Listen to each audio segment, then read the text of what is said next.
Mute রয়েছে। সর্বপ্রথম আমি আমার গুরুজির শ্রীচরণে শতকোটি প্রণাম জানাই। সকলের প্রতি বিনম্র শ্রদ্ধা জানাচ্ছি।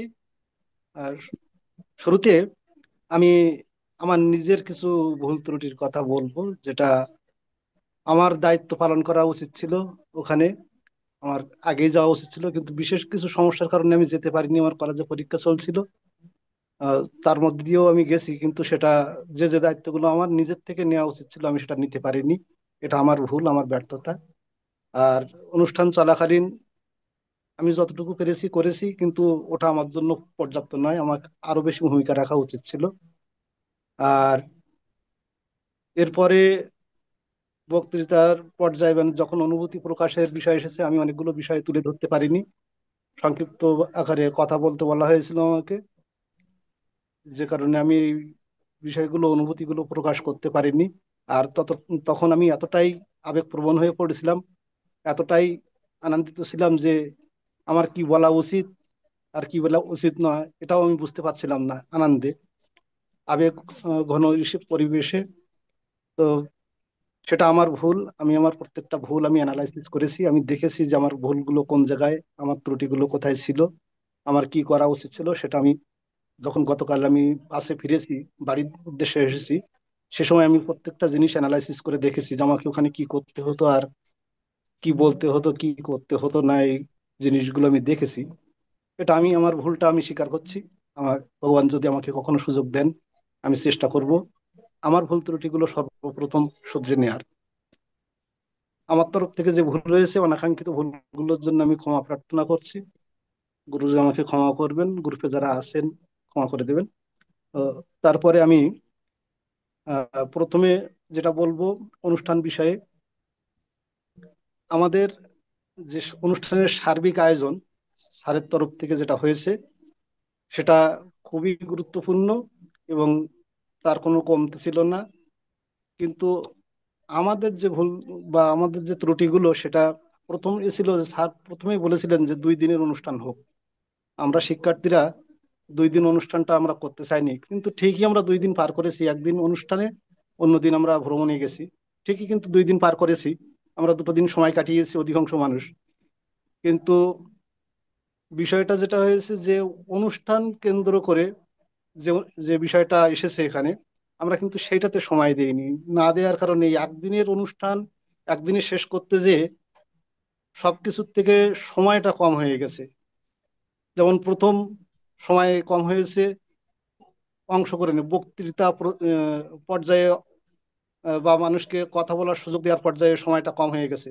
যখন সময়টা কম হয়েছে, তখন আহ, সবাইকে সুযোগ দেওয়া সম্ভব হয়নি। আর সুযোগ দেওয়া যখন সম্ভব হয়নি, তখন প্রত্যেকের ভিতরে যে বিশেষ করে শিক্ষার্থীদের ভিতরে যে এটা ছিল, জ্ঞান পিপাসাটা যেটা ছিল, বিদগ্ধ পণ্ডিত যারা ছিলেন, তারা ওই আলোচনাটা করেননি।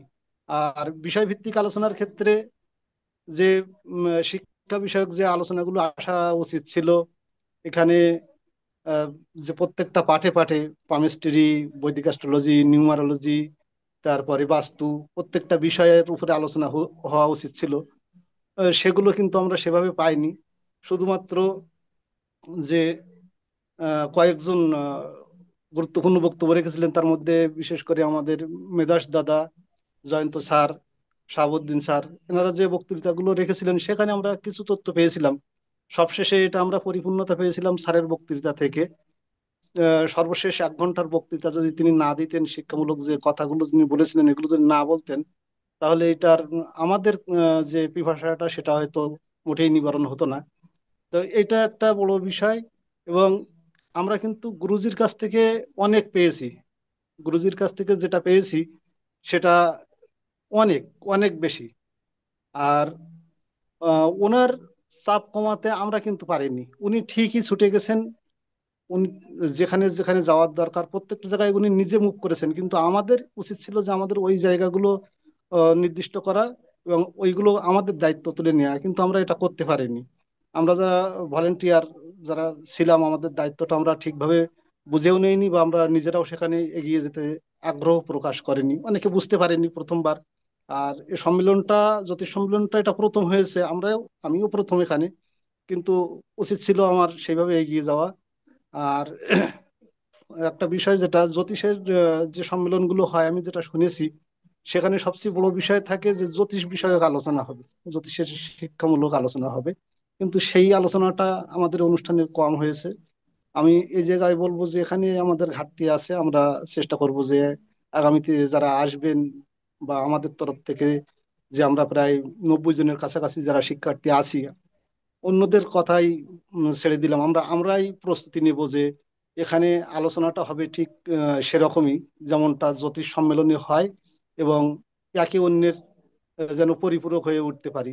তো বাইরের অতিথিরা আহ, বক্তৃতা পর্যায়ে যারা যেটা বক্তৃতা দিয়েছিলেন, সেখানে বিষয়টা এরকমই ছিল। অনেকে ব্যক্তিগত আলোচনা রেখেছেন বা অনেকে বিভিন্ন কথা বলেছেন, কিন্তু যে জ্ঞানমূলক যে আলোচনা বা অ্যাস্ট্রোলজির যে সূত্র যেগুলো পাওয়ার কথা ছিল, আমরা কিন্তু সেটা পাইনি। আমি সেটা ওখানে বলেছিলাম, অবজেকশনও দিয়েছিলাম আমার পরবর্তী আলোচনায় বা পরবর্তী কথাতে, যে আমরা তো আপনাদের কাছে কিছু পাবো, কিন্তু আপনারা তো সেটা দিলেন না। তো আমার মনে হয়েছে যে আহ, যারা এসেছিলেন, এটা আমার ভুলও হতে পারে, কিন্তু আমার যেটা ব্যক্তিগতভাবে মনে হয়েছে যে কেসিফাল স্যারের সামনে দাঁড়িয়ে বক্তৃতাটা বা সূত্র অ্যাপ্লাই করা সাহসটা মনে হয় ওনারা দেখাননি।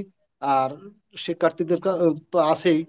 আহ, এমনি যারা জ্যোতিষের সাথে সম্পৃক্ত আছেন, অন্যান্য প্রতিষ্ঠানের সাথে যারা সম্পৃক্ত আছেন, তারা অলরেডি জেনেও গেছেন বা বুঝতেও পারছেন যে বাংলাদেশে কেসিপাল একজনই, এবং এই জ্যোতিষ জগতে তিনি উজ্জ্বল নক্ষত্র। আর তিনি যাদের তৈরি করছেন, তারাও এক একজন জ্যোতিষ, দক্ষ জ্যোতিষ হয়ে উঠছে।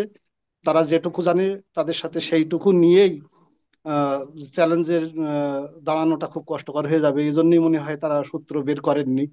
এটাও আমার মনে হয়েছে এরকমটা।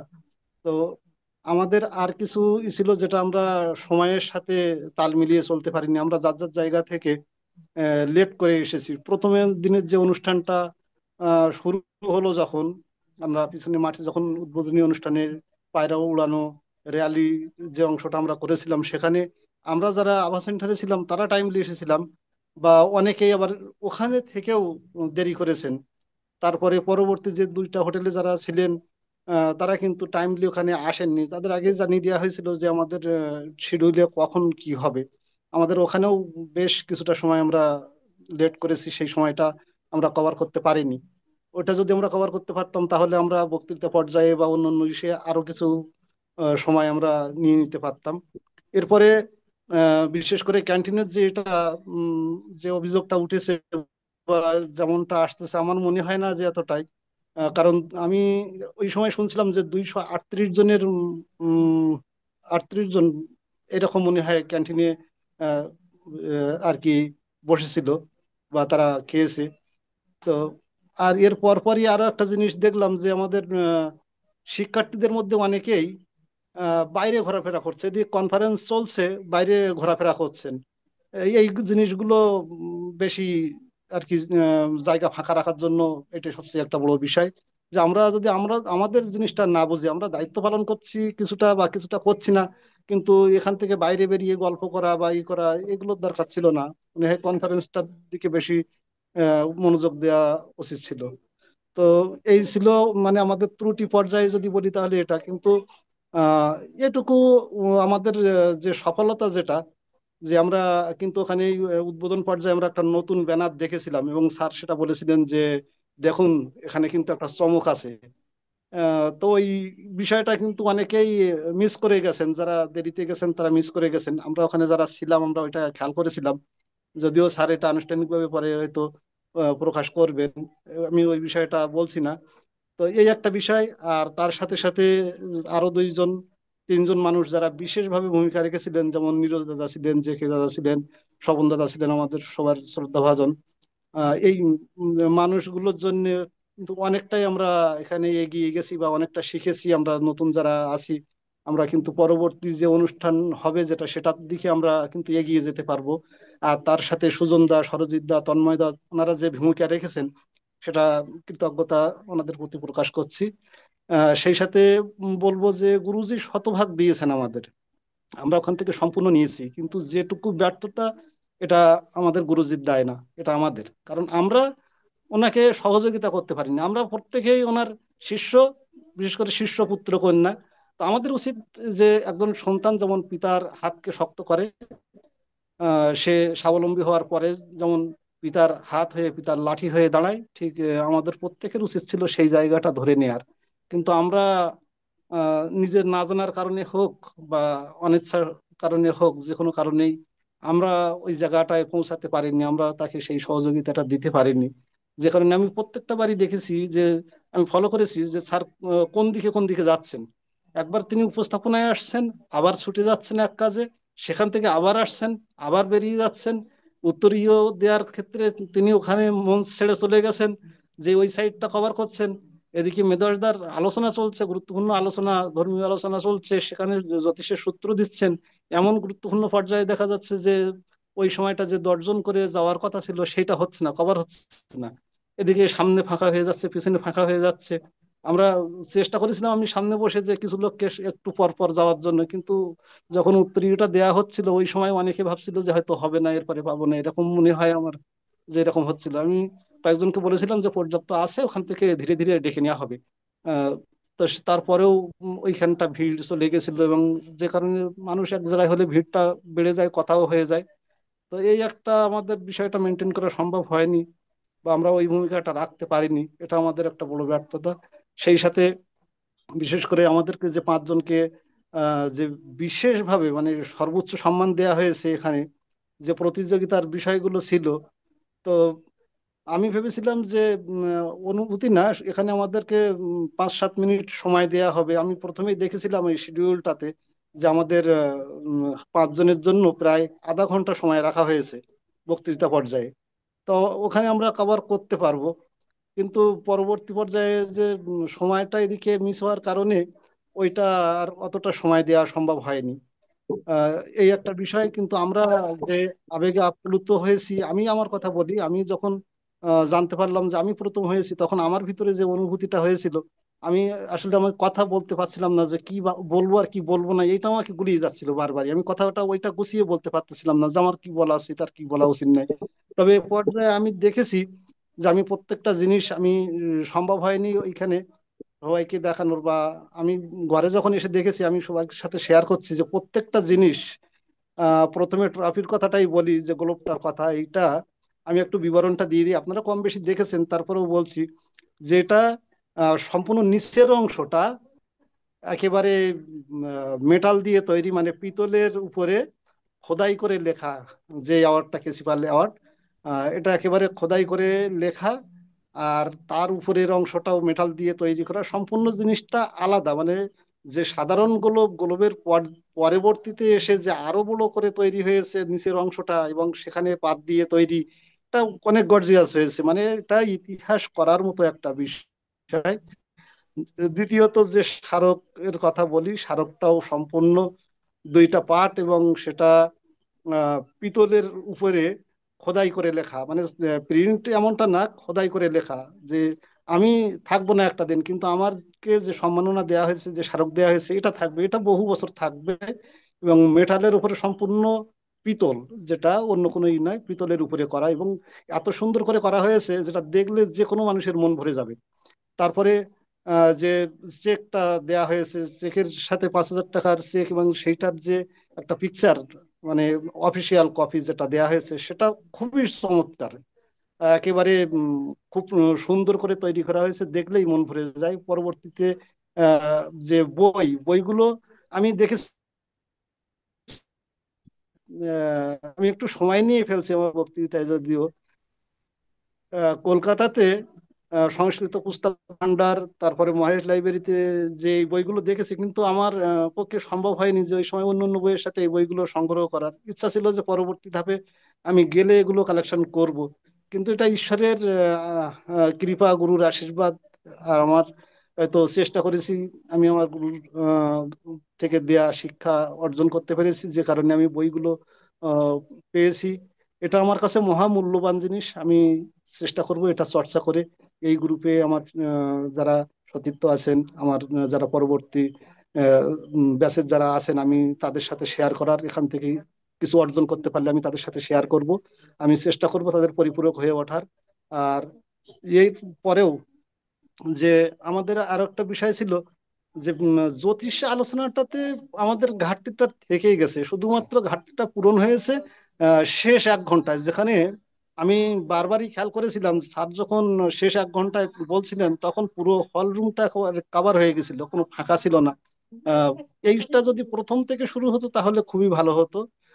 আর আরেকটা জিনিস যেটা পরের জন্য মানে ভবিষ্যৎ পরিকল্পনাটা কি হতে পারে, তো সেই ক্ষেত্রে বলার আগে আমি একটুখানি বলে রাখি যে আমাদের তো কোচিং সেন্টার, কিন্তু এটা অন্যের কাছে কোচিং সেন্টার হতে পারে, কিন্তু আমার কাছে মনে হয় না যে এটা কোচিং সেন্টার। এটা নামটা সনাতন অ্যাস্ট্রোলজিক্যাল কোচিং বলে হয়তো অনেকে ভাবতে পারে কোচিং, সাধারণ কোচিং, শিক্ষামূলক কোচিং, যেখানে একটা ব্যবসা এরকম, কিন্তু আসলে এটা নয়। এই যে কোচিং সেন্টারটা, এটা ঠিক গুরুকুলের মতো, গুরুর কাছে বসে, গুরুর সান্নিধ্যে বসে যে জ্ঞান আহরণ করা, সেইটাই এখানে। কোনো রকম কমার্শিয়াল চিন্তা ভাবনাটা না, এখানে একজন জ্যোতিষকে পরিপূর্ণভাবে গড়ে দেয়া, এবং যে অদূর ভবিষ্যতে এখান থেকে বেরিয়ে একজন সৎ, দক্ষ, আদর্শবান জ্যোতিষী হবে, এবং সে মানব সেবায় নিজেকে নিয়োজিত করতে পারবে, এরকম একটা প্রতিষ্ঠান, একটা আদর্শ প্রতিষ্ঠান। আমরা চেষ্টা করছি, বা আমার যে এইটাকে আরো হাইলাইটস করা, মানে এটা তো বিজ্ঞাপনটাও হবে না, বিজ্ঞাপনটা হবে এরকমই যে আমরা যেটা শিখেছি সেটা দিয়ে যখন মানুষের কল্যাণ করতে পারবো, মানুষের উপকার করতে পারবো, সেই সময় মানুষ বুঝবে যে সনাতন অ্যাস্ট্রোলজিক্যাল কোচিং সেন্টারটা আসলে কোচিং সেন্টার নাকি গুরুর পাঠশালা, নাকি একেবারে গুরুকুল, যেখানে তপস্যার জন্য গুরুর সামনে বসা হয় জ্ঞান আহরণের জন্য, এরকম জায়গা। সেটা আমি আমার ব্যক্তিগত যে প্রচেষ্টা, আমি সেখানে আমার জায়গা থেকে আমি মানুষকে বুঝিয়ে দেব যে আমি, হ্যাঁ, আমার গুরুদেব কেসিপাল, আমি কেসিপালের শিষ্য, আমি এটা আমার কর্ম দিয়ে বুঝিয়ে দেব। আর অন্য অন্য যে প্রতিষ্ঠানগুলো আছে তারা অলরেডি বুঝেও গেছেন, যেটা আবুল হোসেন ভাই আগেই বলে দিয়েছেন, যে তারা অলরেডি খোঁজ নিচ্ছেন যে এখান থেকে আমাদের থেকে কিভাবে বেটার করা যায়। তো আমরা যারা আছি, এবং আমাদের শিক্ষক মন্ডলী যারা আছেন, সর্বোপরি গুরুদেব আছেন, তিনি জানেন যে কি করতে হবে। আর আমাদেরকে শিক্ষার্থীদের যেটা আমি সবাইকে বলবো, যে আমরা প্রচেষ্টাটা চালিয়ে যাই। স্যার যেটা যে পথটা দেখাচ্ছেন, যে শিক্ষাটা দিচ্ছেন, আমরা এটার পরিপূর্ণভাবে চেষ্টা করি। যদি পরিপূর্ণভাবে চেষ্টা করি, তাহলে আমরা যেভাবে গড়ে উঠবো, মনে হয় না আমাদের সাথে হাতে হাত দেওয়ার মতো জ্যোতিষী অন্য জায়গা থেকে তৈরি হবে। আমরা এখান থেকে যেটা শিখবো, সেটা আমার মনে হয় না যে অন্যরা আমাদের সাথে এগিয়ে যেতে পারবে। আমরা অবশ্যই পারবো সবার থেকে আগে থাকতে, আর যখনই আমরা আগে থাকতে পারবো, অবশ্যই আমি আমার গুরুদেবেরকে সামনে তুলে ধরতে পারবো, তার মান সম্মান অবশ্যই রাখতে পারবো। এরপরে আমি আর একটা কথা বলবো, যে পূর্ব প্রস্তুতি বিষয়টা আপনি যদি আগে কিছু কথা বলে গেছেন, যে আগামী যে উম, অনুষ্ঠানটা হবেই, যেটা কনফার্ম হয়ে গেছে অনেকটাই, তো এই যে অনুষ্ঠানটার জন্য পূর্ব পরিকল্পনায় সবচেয়ে বড় ভূমিকাটা আমাদের রাখতে হবে। এটা আমরা চেষ্টা করবো যে আমাদের কি করতে হবে কি করতে হবে না, এটা আমাদের নিজেদেরকে দায়িত্ব নিয়ে নিতে হবে।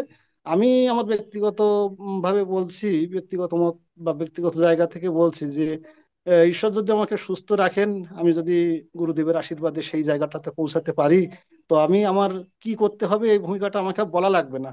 আমি এটা কথা দিচ্ছি যে আমাকে বলা লাগবে না আমার কি করতে হবে, আমি নিজেই বুঝে নেবো যে আমাকে কি করা লাগবে এটা।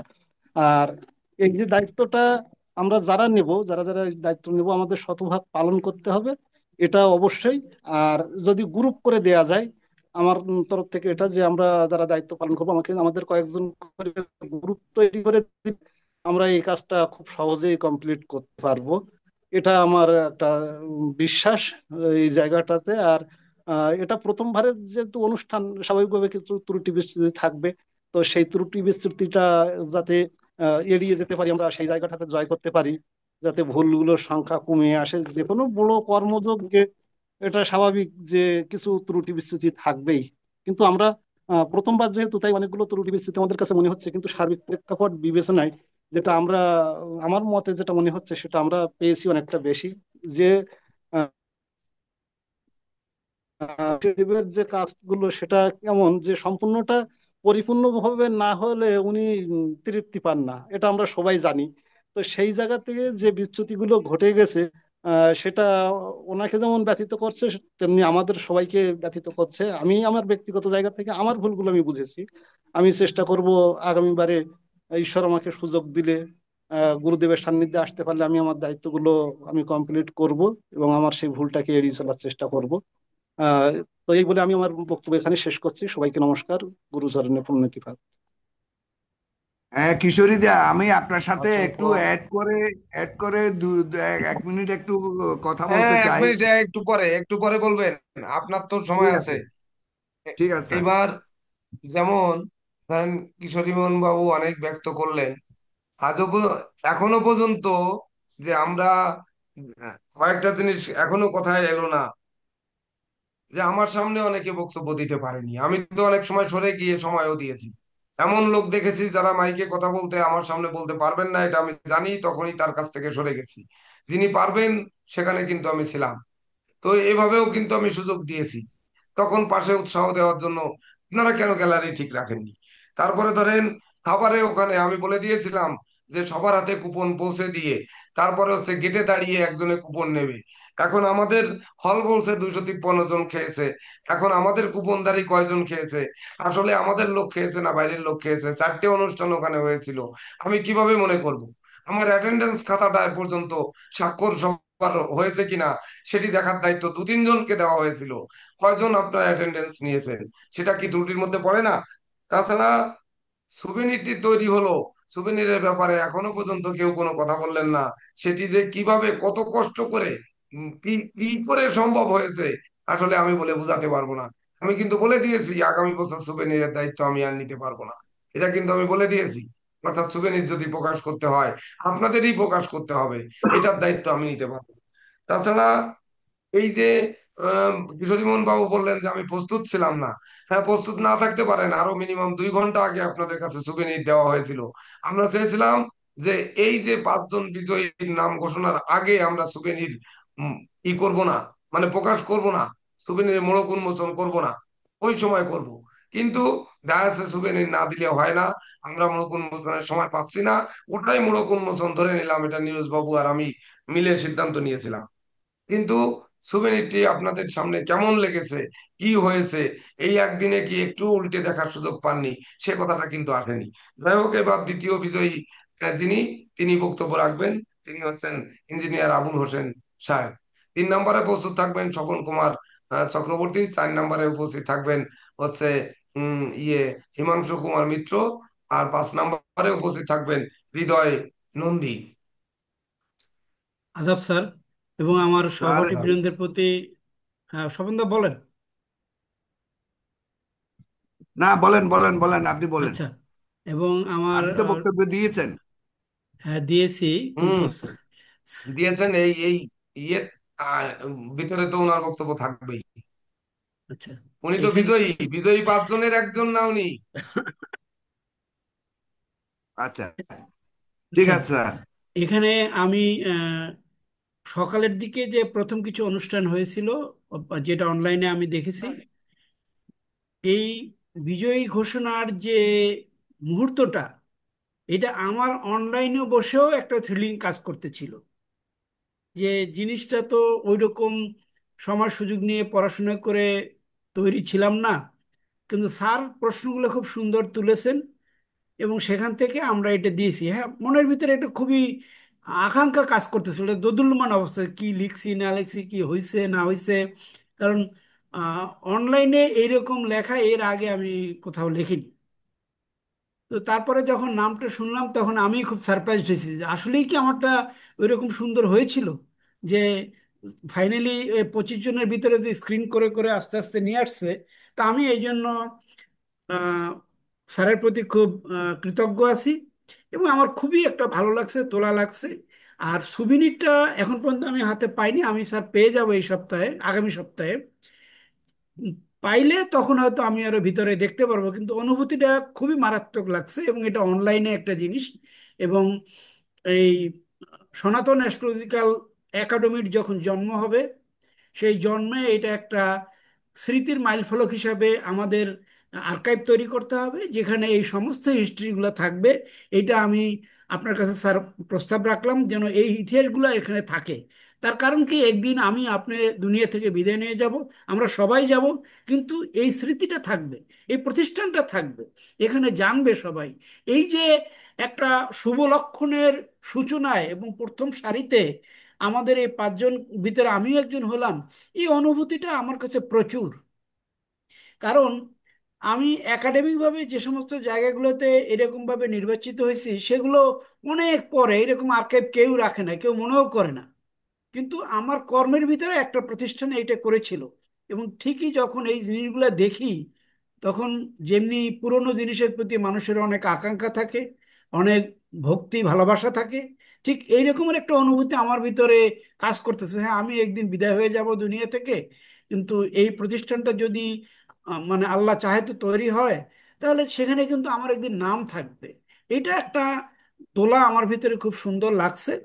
তবে এই যে কটা উম, উপহার স্যার আপনি আমাদের সবাইকেই দিয়েছেন, এবং যারা, এবং এই যে মানে প্রাইজ মানি যেটা দিয়েছেন, এটা একদম রক্ষিত একটা জিনিস, আমি এই চেকটা বাধাই করে রাখবো। জিনিস যে স্মৃতি, তো এই এর জিনিসটা আমি বুঝাইতে পারবো না যে এটা। তবে স্যার আরেকটা জিনিস হলো যে এই অনুভূতিটা খুবই সুন্দর। তো এইটাকে আপনি আরো কম্পিটিটিভ করতে হবে আপনার।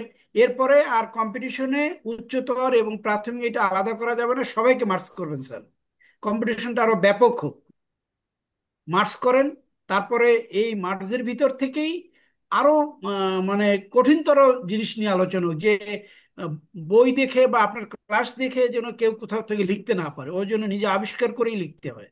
যে কিছু চিন্তা ভাবনা দিয়ে কিছু প্রশ্নগুলো এরকম চৌকুশ হোক, তাতেই এটার আগ্রহটা বাড়বে স্যার। তবে এটা একটা সুন্দর জিনিস আপনি ক্যাসিপাল ট্রাস্টের পক্ষ থেকে যে জিনিসটা এখানে করা হয়েছে, আমি আন্তরিকভাবে এর প্রতি বশ্যতা স্বীকার করছি যে এটা একটা সুন্দর জিনিস, এটা রাখা উচিত। এই প্রতিষ্ঠান যতদিন থাকবে এটাকে কন্ট্রিবিউট করা উচিত। এবং আমি চাই যে আমরা যারা এখান থেকে পাশ করব বা এখান থেকে জ্যোতিষ আহ, জ্ঞান আহরণ করে জ্যোতিষ প্র্যাকটিস করব, সবাই এটার ভিতরে অংশগ্রহণ করুক, যেটা হোক। ঠিক আছে স্যার, আমি এটা বলে আমি বিদায় নিচ্ছি। আদাব স্যার। অসংখ্য ধন্যবাদ আবুল হোসেন সাহেব। আপনি হয়তো জ্ঞাত নেই, আমরা ইতিমধ্যে ওয়েবসাইটের প্রস্তুতি নিয়েছি যে এটা ওয়েবসাইটে চির অক্ষয় অব্যয় হয়ে রাখার জন্য যে থাকবে।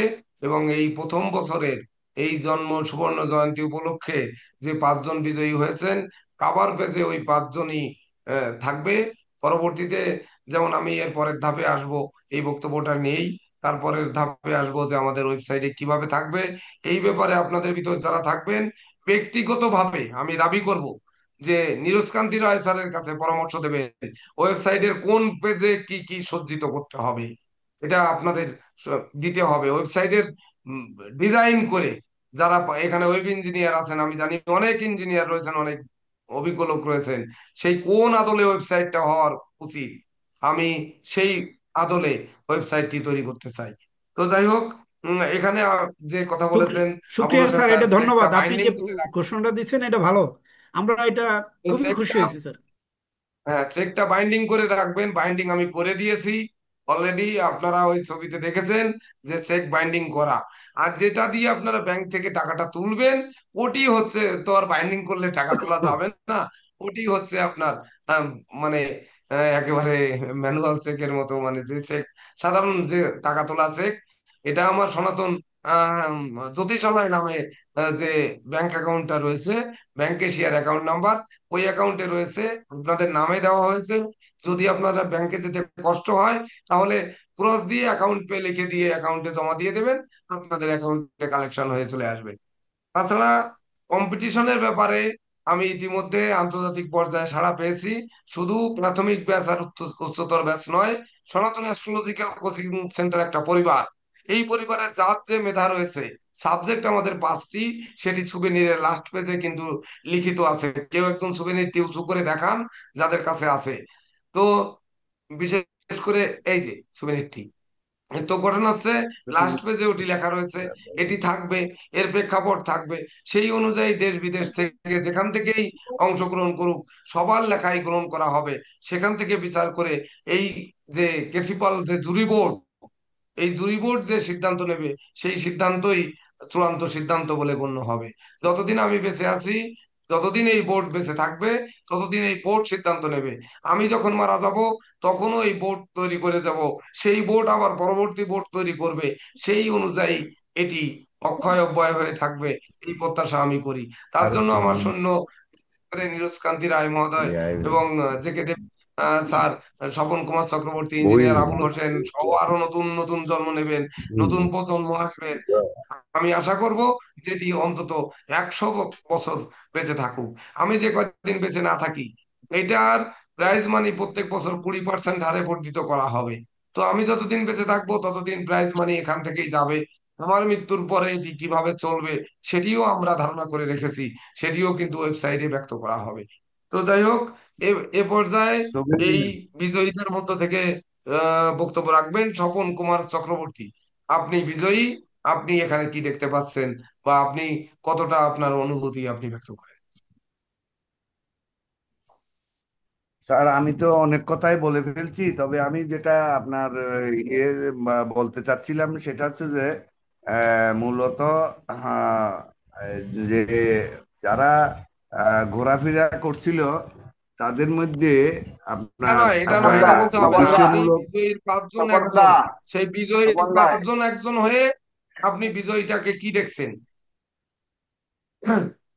এটা আপনার তো অ্যাওয়ার্ড, আপনি আমি বিজয়টাকে দেখতেছি কি স্যার, দেখছেন? আপনার মানে আপনি বিজয়টাকে অ্যাওয়ার্ড আমি বিজয়ী আমার হিসাবে, আপনার বিজয়ী হিসাবে সামনের বক্তব্য দিকে দিবেন। সামনের দিকে অগ্রসর হওয়ার আপনার মানে প্রথম ধাপ হিসাবে চিহ্নিত করেছি, এবং এই বিজয়টাকে আমি তো আপনার স্মরণীয় করে রাখছি।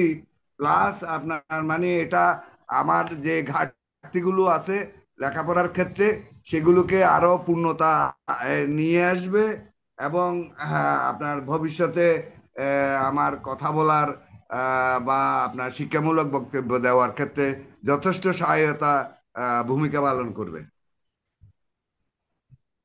ধন্যবাদ স্বপন কুমার চক্রবর্তী মহোদয়। এবার হচ্ছে হিমাংশু কুমার মিত্র, বিজয়ী হয়েছেন, আপনার যোগ্যতায় হয়েছেন, অর্থাৎ আপনি এই বিজয়ী হয়ে জ্যোতিষ সমাজের জন্য কি করতে চান, যে আসলে যে আপনি এই সর্বোচ্চ পুরস্কারের একজন আপনি পেলেন। এও হতে পারে ন্যূনতম ছোট প্রতিষ্ঠান বা এই ছোট মানুষটির হাত দিয়ে দেওয়া পুরস্কার, তথাপিও আপনি এটিকে কিভাবে দেখছেন? জ্যোতিষশাস্ত্রে এর মর্যাদা কি আদৌ আপনি দিবেন কিনা, কিভাবে দিবেন, এই ধরনের জানতে চাই। নমস্কার স্যার, নমস্কার। এবং অন্যদের প্রতি রইল শুভেচ্ছা এবং ভালোবাসা। স্যার, আমি একটু কি অন্য দিক যাবো, না শুধু এটাই বলবো যে আমার অনুভূতিটা? এটার উপরে। আচ্ছা স্যার, আমি বলেছিলাম যে সত্যি আমি কখনো ভাবতেই পারিনি যে আমি এই পুরস্কারের অধিকারী হব। সত্যি আহ, আমার গুরুর আশীর্বাদ, আমার পিতামাতার আশীর্বাদ এবং আমার গুরু ভাইদের আশীর্বাদ আমার মাথায় আছে বিধায় আমি পাইছি।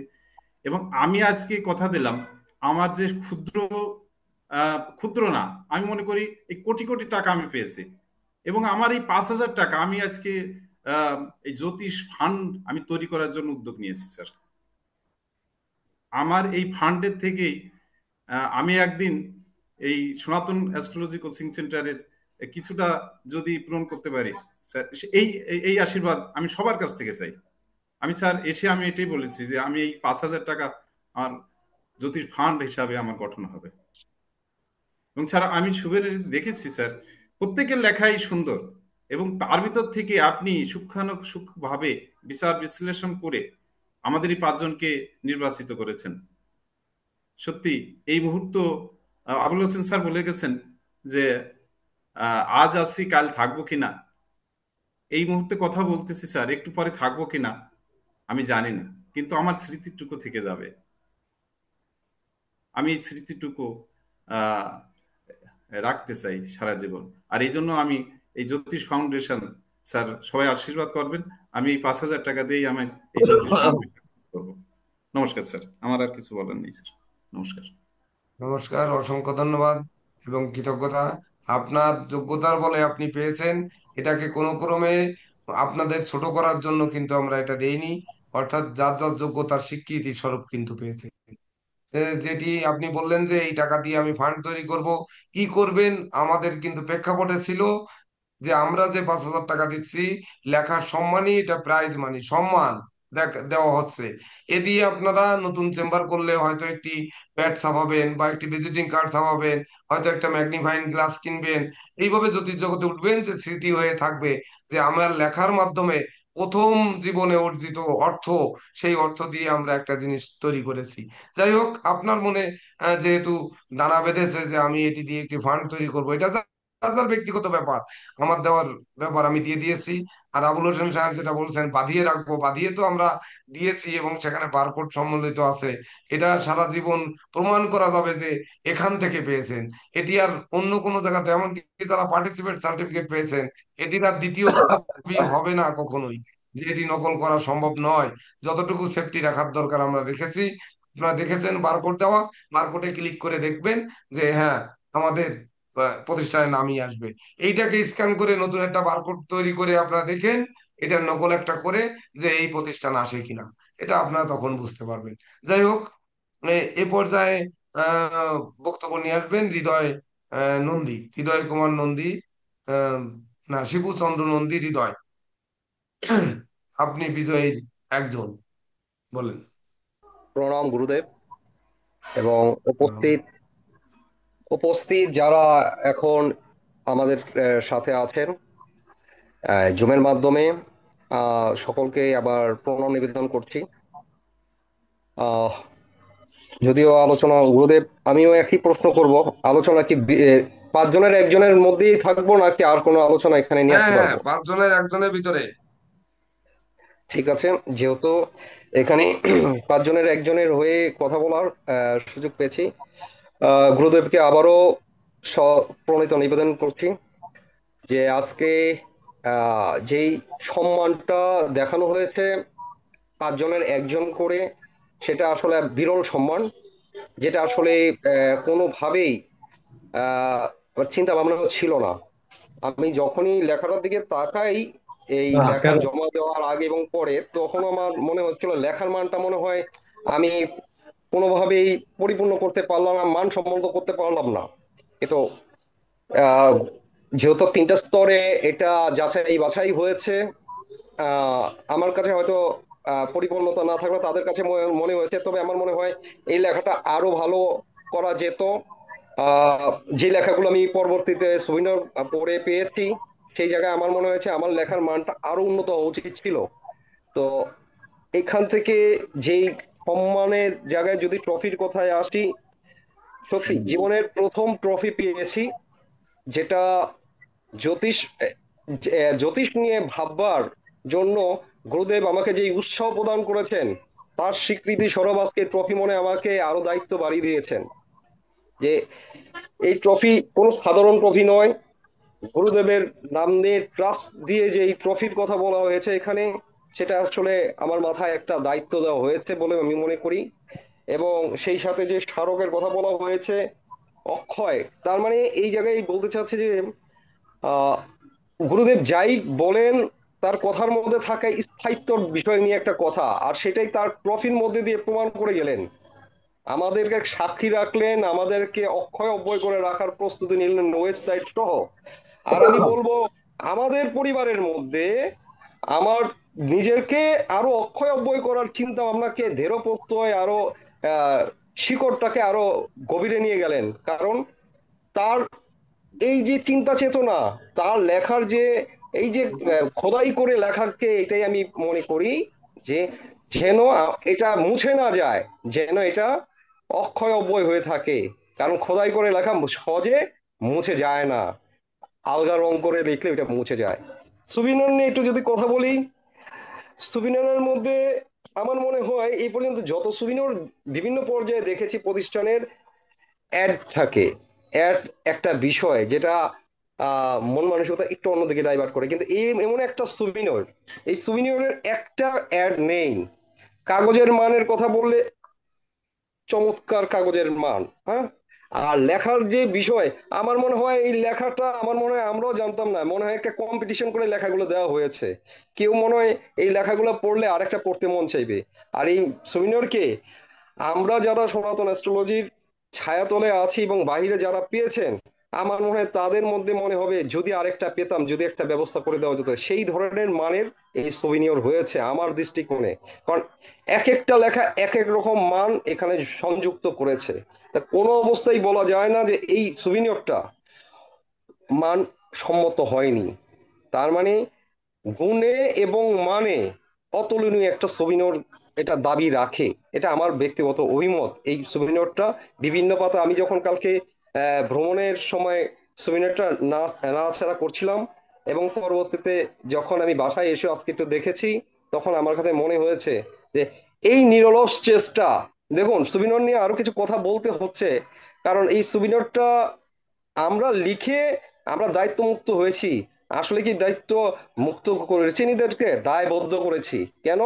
আমাদের উচিত ছিল এই লেখাগুলো নিজেরাই কম্পোজ করে স্যারের দায়িত্বে দেওয়ার জন্য। কিন্তু সেটা কি করে, স্যার নিজে আমাদের দায়িত্বটা কাঁধে তুলে নিয়ে তার দায়িত্ব বাড়িয়ে আমরা দায়িত্ব থেকে নিজেদেরকে চ্যুত করেছি। তা আমরা যেহেতু এরকম একটা বিষয় আলোচনা হচ্ছে, ভবিষ্যতে হবে, আমরা একটু সতর্ক থাকি, এখান থেকে শিক্ষা গ্রহণকে ভুল না হলে তার শিক্ষা হয় না। গুরুদেবকে বলবো আমাদের এই ভুল ত্রুটিগুলো মার্জনীয় দৃষ্টিতে দেখবেন, যাতে করে আমাদের ভুল থেকেই শিক্ষাগুলো আমরা নিয়ে আমরা আরো ভালো কিছু উপহার দিতে পারি আপনাকে এবং এই ব্যানারকে। এই ব্যানার মানে সনাতন কোচিং শিকড়। কিন্তু আমরা যেই স্বপ্ন কালকে আপনি প্রকাশ করেছেন, যেই নাম প্রকাশ করেছেন সামনে কিছু হতে যাচ্ছে, সেই নামের কথা বলছি, সেই ব্যানারের কথা বলছি। তো এই জায়গাতে আমাদের আহ, আমি আমার এই জায়গায় এসে বলবো যে আজকে যেই সম্মানের থেকে পাঁচজনের একজন হয়েছি, আমার প্রত্যাশা এবং অভিব্যক্তি হচ্ছে আপনার যে বর্তমান ডিপ্লোমা ব্যাচ বা প্রাথমিক পর্যায়ে যে ব্যাচ আছে, তাদের সাথে আমি সম্পৃক্ত থাকব এবং এই প্রতিষ্ঠানের জন্য নিরলস চেষ্টা করব উন্নতির সাধনের জন্য, প্রচার সাধনের জন্য, যাতে করে এইখানের যে স্টুডেন্টরা আজকে আছে তারা যেন এই লোনলি ফিলটা, একাকিত্ব বোধটা যে একজন আরেকজনকে শেয়ার করতে পারে না, সেই জায়গাটা কিভাবে দূর করা যায় সেইভাবে সেই জায়গাটা আমি চেষ্টা করব তাদের সাথে অ্যাকোমোডেট হওয়ার জন্য। এটা আমার একটা ইচ্ছে এবং আমার একটা স্বপ্ন যে ইউনিটি ইজ পাওয়ার। ইউনিটিটা ঠিক না থাকলে আসলে আমাদের ওই ল্যাকিংসটা আমরা খুঁজে পাবো না। যার জন্য আমাদের আলোচনা করতে গেলে আমাদের নিজেদের আত্মবিশ্বাসের একটু অভাববোধ কাজ করে।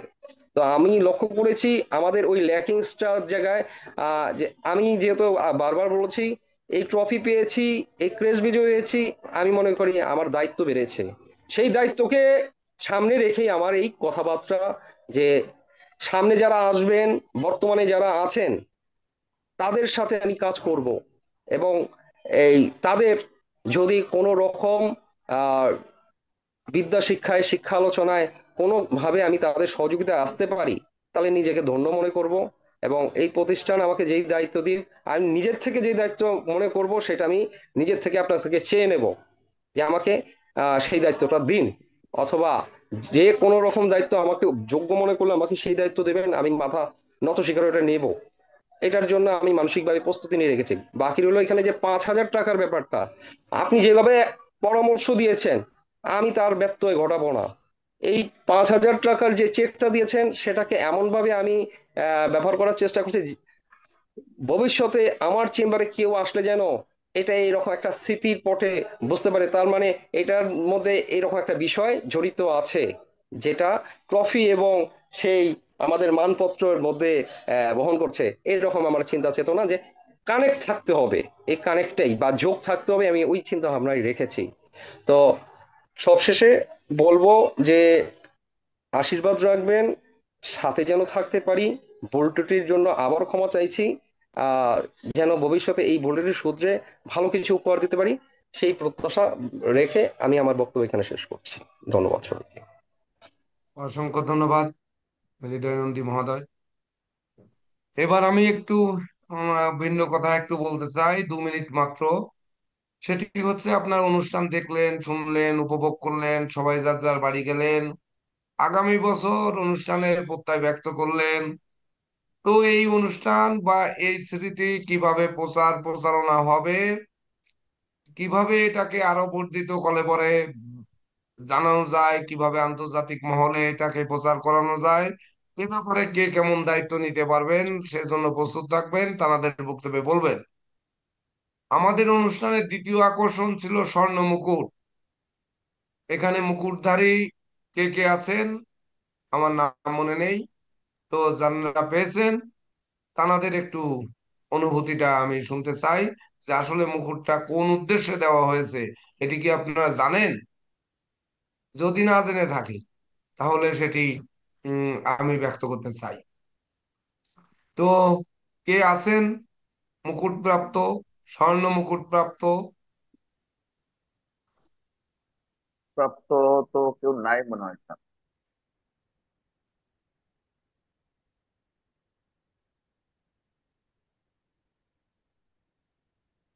স্বর্ণ মুকুট প্রাপ্ত কেউ নেই?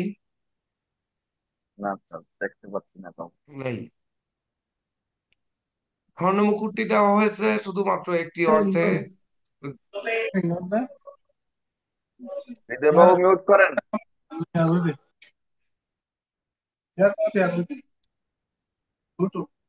9778654 মিউট করুন।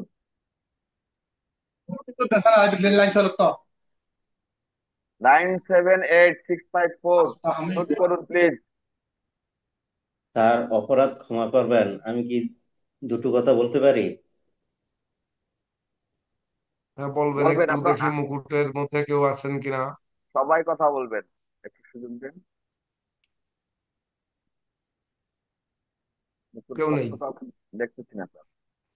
মুকুটটা দেওয়ার উদ্দেশ্য হচ্ছে যে সনাতন অ্যাস্ট্রোলজিক্যাল কোচিং সেন্টারকে যানরা মাথায় করে রেখেছেন, যানরা সার্বিক সহযোগিতা করেছেন, সর্বদা পাশে থেকেছেন, আজ এই 3 বছরের অনলাইন জগতে প্রবেশ করে যারা সর্বদা আর্থিক, সামাজিক, বৌদ্ধিক ভাবে যানরা সহযোগিতা করেছেন, সর্বদা পাশে ছিলেন, এই পরামর্শ যে আপনি স্যার, দিয়েছেন। কে, আপনি এটা স্যারের কথা বলতে ডিস্টার্ব করতেছেন, কে আপনি? এই যে 9জন সদস্যের নাইন এইট কমিটি সেভেন করানো। সিক্স ফাইভ ফোর আপনি কে প্লিজ? তো সেই সকল গুণী ব্যক্তিদের বিশেষ করে আমি আমার অন্তরস্থল থেকে কোনো কিছু দিয়ে আমি এই কৃতজ্ঞতা প্রকাশ করতে পারবো না বা এই ঋণ শোধ হতে পারবো না। তার মধ্যে যেমন দুজনের ঋণ আমি শোধ হতে পারিনি, এটা জীবনে পারবো না, সে হচ্ছে নীরজ কান্তি রয় এবং জয়ন্ত কুমার দে। যখন আমি নামটি লিখেছিলাম যে এই দুজনের নাম, নীরজ কান্তি রয় নিজে বললেন আমাদের দুজনের নামটি বাদ দিন, দিয়ে আপনি বরং আর দুজনকে সম্মানিত করুন, তানরাই পাক। আমার চোখে জল ঝরে যাচ্ছিল যে আমি, আমার আছে তো 10টি, আমি কিভাবে আমি ইনাদের সঙ্গে রাখবো। আমি ওনার কথাকে ঠেলতে পারলাম না, না পেরে কেটে দিলাম। আরে নামটি কেটে দিচ্ছি, আমার মনে হচ্ছে যেন আমি আমার কথা বলা জিহ্বাটি কেটে দিয়েছি। তবুও আমি আমার সহ্য শক্তি দিয়ে আমি ওনার কথাকে অস্বীকার না করে আমি এগিয়ে গেলাম যে না, থাক এখানে। আমি জয়ন্ত বাবুর কোনো অনুমতি নিইনি, শুধু নীরজ বাবুর অনুমতি নিয়ে আমি সেই মুকুট পরাতে তত হই। তো যাই হোক, যারা পেয়েছেন সবার কাছে আমার একটা প্রার্থনা থাকবে, আমি জীবনে কিন্তু কারো কাছে আর্থিক সহযোগিতা চাইনি। আমি মূর্খ মানুষ, আমি বৌদ্ধিক সহযোগিতা চেয়েছি। বুদ্ধি পরামর্শ দিয়ে, যুক্তি দিয়ে আমাকে, আমি মনে করব যে আমরা এই প্রতিষ্ঠানকে মস্তিষ্কে স্থাপন করে, যেহেতু মস্তিষ্কে আমি পড়িয়েছি, তো সেটি স্থাপন করে কিভাবে আমাদেরকে সামনে নিয়ে যাওয়া যায় সে ব্যাপারে পরামর্শ পেলে তবেই ধন্য হব। আমি কিন্তু ওখানে বক্তব্যে বলেছিলাম যে দেখুন, আমার চাওয়া পাওয়ার কিছুই কিন্তু নেই। আপনারা যদি প্রকৃত জ্যোতিষ শিক্ষা গ্রহণ করেন সেটা হবে দক্ষিণা। আপনারা জন্মদিনে বড় বড় উপহার নিয়ে আসছেন, কি উপহার দিয়ে আপনারা আমাকে সন্তুষ্ট করবেন? কি দেবেন আমাকে? বরং জ্যোতিষ জ্যোতিষ হয়ে মানুষের মতো মানুষ হয়ে সুপিনিয়রের প্রত্যেক পৃষ্ঠায় লিখেছি, কই এখনো আলোচনায় আসেনি যে কি লিখেছি, কথাটা কথাটা কি লিখেছি, যে বিশুদ্ধ দক্ষ জ্যোতিষ সিদ্ধান্ত গড়ার, নির্ভর সৎ ও দক্ষ জ্যোতিষ গড়ার দৃঢ় দৃঢ় প্রত্যয় প্রত্যয়। প্রত্যয় প্রত্যয় প্রত্যয়। তো এই যে লাইনটি লিখেছি, এই লাইনটির মর্যাদা যদি আপনারা দেন, সেটি হবে আমার দক্ষিণা। আমি আর কোনো দক্ষিণা আপনাদের কাছে প্রত্যাশা করি না। তো সেটি যেন সবার মাথায় থাকে। তো মুকুট আপনাদের জন্য, এই মুকুট আপনাদেরই উজ্জ্বল করবে। আর সেই সঙ্গে এই সৎ ও দৃঢ় জ্যোতিষ পড়া গড়ার দৃঢ় প্রত্যয় কথাটি যদি মাথায় থাকে, তাহলেই তখন কিন্তু আমার এই প্রকৃত দক্ষিণা আমি পেয়ে যাবো। তো যাই হোক, আমরা এই অপশন থেকে সরে যাই, যেহেতু এখানে কেউ উপস্থিত নেই। আরো একটি ব্যর্থতা রয়েছে।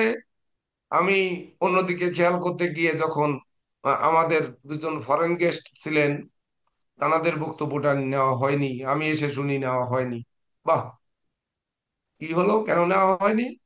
ডেকে পাইনি। আমি একবার ডেকেছিলাম, তখন বলছিলেন যে আমরা তো বাংলা কথা বলতে পারি না, আমরা আরেকটু অনুষ্ঠানটা অনুধাবন করি, করার পরে তারপরে আমরা আলোচনা করে শেষে একটু বলবো। আমি বলেছিলাম যে বাংলায় বলার প্রয়োজন নেই, আপনাদের ভাষায় আপনার বলুন। যাই হোক, ওনারা মুকুট পেয়ে দু চার কথা বলেছিলেন। ওনাদেরকে একটু সেবা দেওয়ার, ওনাদের একটু বিষয়টা বোঝানোর, এর পাশে কিন্তু একটু লোক থাকার দরকার ছিল। কারণ আমি বারবার বলি যে আমি ABCD পর্যন্ত লিখতে পারি, লিখতে পারি না। না লিখলে ইংলিশ জানা যায় না। তো আমি ইংলিশ আমি জানি না, আমি এটা বুঝি না, আমি এটা বলতে পারি না। সে জায়গায়ও কিন্তু আমাকে সময় দিয়ে, তাদেরকে সময় দিয়ে, তাদের সহযোগিতা করে, তাদের একটু উৎসাহ দিয়ে এইরকম লোক কিন্তু আমি পাইনি। এটাও আমার জীবনের সব থেকে বড় ব্যর্থতা। আগামী বছর দুদিনের সম্মেলন ডাকলে যখন ফরেন গেস্ট আসবেন, আমি তো কথা বলতে পারবো না। কে কথা বলবেন? সে দায়িত্ব কে নেবেন? আপনারা তো শুধু প্রত্যাশা করেন যে ত্রুটি মুক্ত আমরা সমাজ গড়বো, ত্রুটি মুক্ত কোচিং সেন্টার গড়বো, কিন্তু এ দায়িত্ব কার, কোথায়? যাই হোক, আসবো। আমি সর্বশেষ বলেছি যে শিক্ষা বিষয়ক স্যার আরো এই কিছু দায়িত্ব কথা স্যার আমি বলবো। পালন করব স্যার, আমার ছেলেকে দিয়ে এই দায়িত্ব আমি পালন করব। আপনার ফরেন গেস্ট যত আচ্ছা, খুশি আনেন, আমার ছেলেকে দিয়ে আমি এই দায়িত্ব পালন করতে পারবো স্যার। 24 আওয়ার্স সর্বশেষ আপনার মানে শিক্ষামূলক যে তাদেরকে আলোচনা সেবাও দিতে হয়েছিল পারবেন, না, কথাও বলতে পারবেন। সেটি আমরা একটু আলোচনা করব। যদি এখানে মানে আপনারা উপস্থিত থাকেন সেই পর্যন্ত, তাহলে আলোচনা করব। যেমন অপুচন্দ্র সাহা এমন একটি গিফট নিয়ে আসছেন, আজ ঘুম থেকে উঠলে আমার সহধর্মিণী বের করে বলছেন এই জিনিসটা কে দিয়েছেন। বিভিন্ন জায়গার ছবি সম্বলিত করে উনি আমার জন্মদিনের সেই ক্যালেন্ডারটি এনে দিয়ে উনি সজ্জিত করে দিয়েছেন। দেখে আমি মুগ্ধ হয়েছি, কিন্তু আমি মুগ্ধ হইনি। আমি মুগ্ধ হতাম উনি যদি ওই 12ই নভেম্বর মানে 1975 নিয়ে, ওই দিনের জন্ম তারিখ নিয়ে, ওই দিনের হরোস্কোপ নিয়ে যদি আমার একটু ভবিষ্যৎবাণী করতেন, যদি বলতেন যে স্যার সুস্থ থেকে এতদিন পর্যন্ত বাঁচবেন, তো যদি এই ধরনের প্রস্তুতি নিতেন, তাহলে আমি আরো বেশি খুশি হতাম। কিন্তু আমি সেটি পাইনি। তবু আমি ধন্যবাদ জ্ঞাপন করব বা আমি খুশি হয়েছি বলবো, স্যার কিন্তু স্যার আমার অন্তর খুশি হয়নি। তো অপুচন্দ্র সাহা, আপনি যদি কিছু কথা বলেন, তাহলে হয়তো আমার ওই ঘাটতিটুকু যদি একটু পূর্ণ হয়। আপনার কোন থিম থেকে এলো যে আপনি এইটি তৈরি করলেন? এর মধ্যে কোনো জ্যোতিষিক ব্যাখ্যা ছিল কিনা? আহ, স্যার একটা মিনিট একটু, আমি একটু বাইরে আছি স্যার, আমি ভিডিওটা অন করতে পারতেছি না। আচ্ছা, আপনাকে ঠিক আছে, ধন্যবাদ। আর 2 মিনিট সময় দেওয়া হলো, আপনি যান। এর ভিতর বাবুল চন্দ্র দেবনাথ কি বলতে চেয়েছিলেন? ব্যস্ত মানুষ, তাহলে আগেই আপনারটা শুনে নেই। বাবুল দেবনাথ কি বলতে চেয়েছিলেন?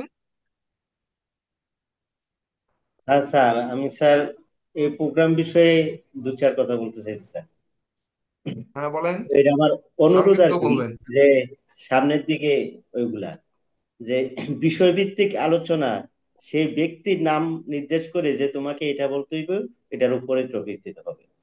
তারপর দায়িত্ব এবং কর্তব্য, দায়িত্ব আর কর্তব্য এক নয়, তবে এক মনে হয় যখন নিজের মনে করা হয়। আর দায়িত্ব নাম মেনশন করে ওকে দায়িত্ব দেওয়া উচিত যে তোমার এই কাজ দেওয়া হলো। আর সময়টা স্যার দীর্ঘ সময় হয়ে যায়, তো 7টা থেকে বিকাল 4টা পর্যন্ত 2 দিনের প্রোগ্রাম রাখা মনে হয়, যে 7টা থেকে 4টা পর্যন্ত সবার একটু ফ্রি হওয়া চাই। তারপরে মিষ্টির দায়িত্ব কাকে দিচ্ছেন না না দিচ্ছেন সেটা আমি জানি না স্যার। তবে যখন আমরা সুন্দরবনে গেলাম তখন মিষ্টির ব্যাগ আমি এখান থেকে ক্যারি করে নিয়ে গেছিলাম, আমার সাথে ওই দাদাও ছিল, সুবল দাদা। তখন আপনি বলছিলেন, আপনারা বলছিলেন যে স্যার মিষ্টি তো দেওয়া হয়নি, মিষ্টিটা কিভাবে দেবো? তখন আপনি বললেন যে 2 বোর্ডের ভিতরে এক প্যাকেট করে 2 রকম আছে, 2 বোর্ডের ভিতরে দিয়ে দাও। তো আমি শোভনদার কাছে মিষ্টির 2 প্যাকেট দিয়ে দিছি, ওইটা আপনার বোর্ডে ছিল। তো আপনার বোর্ডে কে পাইছে না না পাইছে জানি না, তবে আমার বোর্ডে স্যার সবাই পেয়েছে। এবং কি শেষ অব্দি আমি বলছি যে কে পাননি বলেন, আর যারা যারা পাইতে চান বলেন, আরো দেব, আছে অপর মানে অনেক আছে। তখন যারা যারা খাইতে চাইছে তাদেরকেও দেওয়া হয়েছে। আর যারা বলছে যে না নেব না, মিষ্টি পছন্দ না বা এটা, তাদেরকেও জোর করে খাইয়েছি স্যার, যে এরকম মিষ্টি আর পাবেন না দেখেন খেয়ে। তো তথাপি ওদেরকে সকলকে দেওয়া হয়েছে। এমনকি ভোট যে চালাইছে মাঝি, ওই মাঝিকে পর্যন্ত দেওয়া হয়েছে। মাঝি প্রথমে একটা নিচে, হ্যাঁ, নেওয়ার পরে পরে আমার কাছ থেকে চেয়ে সহ নিছে যে মিষ্টিটি খুবই ভালো, আমাকে আরো দেন। তারপর ওনাদেরকে দিছি। তারপর অনেক মিষ্টি বাদ ছিল, আপনাকে বলছিলাম স্যার আরো তো কিছু মিষ্টি রয়ে গেছে, এগুলা কি করব? তখন এইগুলা কি করলাম, ওই যে আমরা যারা নিরামিষ ছিলাম আমাদের গাড়িতে, ওদেরকে সকলকে দিছি। এবং ইয়া দাদা মেজরদাকেও কিছু দিলাম। এভাবে আছে না, সবাই মানে ডিস্ট্রিবিউট করে নিলাম। তারপরে আপেলের যে ব্যাপারটা, আপেল একসঙ্গে নেওয়া হয়েছিল, বেসর দেখে আপনাদের বুটে পাঠিয়ে দিছি, যে আপনাদের বুটে লোকজন বেশিছে। তো আপেলও তো সকলকে দেওয়া হয়েছে, কলও দেওয়া হয়েছে, কিন্তু এদিকে পায়নি এমন লোক তো আমার সাথে দেখা হয়নি। মানে আমার বুটেরটার এটা কথা বলছি, আপনার বোর্ডে আমার পাই বুটে নাই যে আপনার সকলে বোর্ডে, পেয়ে আমার গেছে। বোর্ডে পাই হ্যাঁ নাই এরকম কেউ নাই। বাবুল দা, তারপরে স্যার একটা বিষয়, যে ক্যামেরার সামনে কে যেন এই লোকটা, তাকে তো আমি তেমন একটা চিনি না, বড় বড় চশমা দিয়ে বোর্ডে দেখলাম, অনেক ছবি টবি বাড়াই এটি করলো। সে কিছুক্ষণ পর পর আসা যাওয়া করে, কিছুক্ষণ পর পর আসা যাওয়া করে ক্যামেরার সামনে। ওই যে ক্যামেরাটা লুকিং যে ক্যামেরাটা, ওইটা অনেক ডিস্টার্ব করলো। তো ওই ক্যামেরার সামনে অনেক লোকজন ভিড় করে ফেললো। তো এদিকে একটু শৃঙ্খলা মানে বিচ্যুতি করছে। তো এটা আমাদেরই ব্যর্থতা। তারপরে উপহার যে বিষয়টা বললেন, উপহার যদি 1 টাকা দামেরও হয়, লাখ টাকা দামেরও হয়, উপহার উপহারই, এটার কোনো তুলনা হয় না স্যার। তারপরে দুপছায়ার ছবিটা স্যার, আমারটা মনে হয় ভুলবশত যে ছবিটা অন্যত্র চলে গেছে। তো এটা আমাকে কয়েকজন দেখাইছে, তো দেখানে বললো যে দাদা আপনি দি ইয়া উচ্চতর বেচের, এটা তো চলে গেলো প্রথম বেচের সাথে। আমি বললাম যে হয়তো বা উচ্চতর বেচে এটা জায়গা হয়নি, এই তো দেখা যাচ্ছে যে সিরিয়ালে এটা জায়গা হয়নি, যার জন্য এটা ওই বেসিতে নিয়ে রাখছে, তাতে কোনো সমস্যা নেই।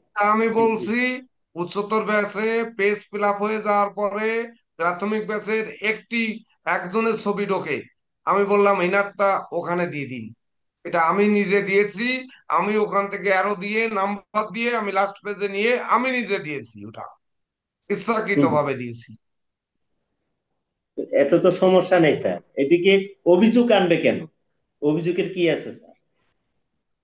আর যে যে বিষয়টা বললেন যে আপনার নিরামিষের, নিরামিষের তো স্যার অপর্যাপ্ত পরিমাণ করছে, মানে যেটা তুলনাহীন। যে পরিমাণ খাবার আপনি প্যাকেট করছেন, একজনের খাবার 3 জনে খাওয়া যাবে, ওইরকম ভাবে করছেন।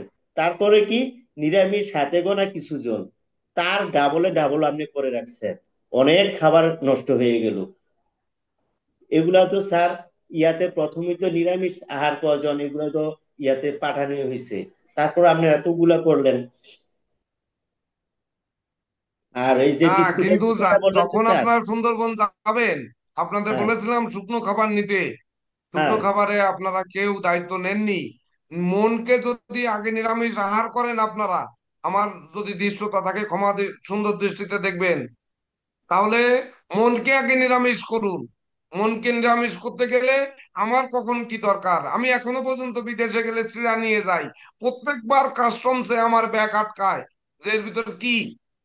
আমি তখন বলি এটা চিড়ে, আমি তখন তাদের সামনে খেয়ে দেখাই ও তাদেরকে খাওয়াই, তারপরে কাস্টমস আমাকে ছাড়ে। কোনো বিদেশে যাওয়ার সময় আমি চিড়া নিয়ে যাইনি, এমন কোনো বিদেশ ভ্রমণ আমার হয়নি, একমাত্র ভারত ব্যতীত রেখে। কই, আমি তো সে জায়গায়, আমি আমার খাবার কি খেতে হবে আমি তো সংরক্ষণে রাখি।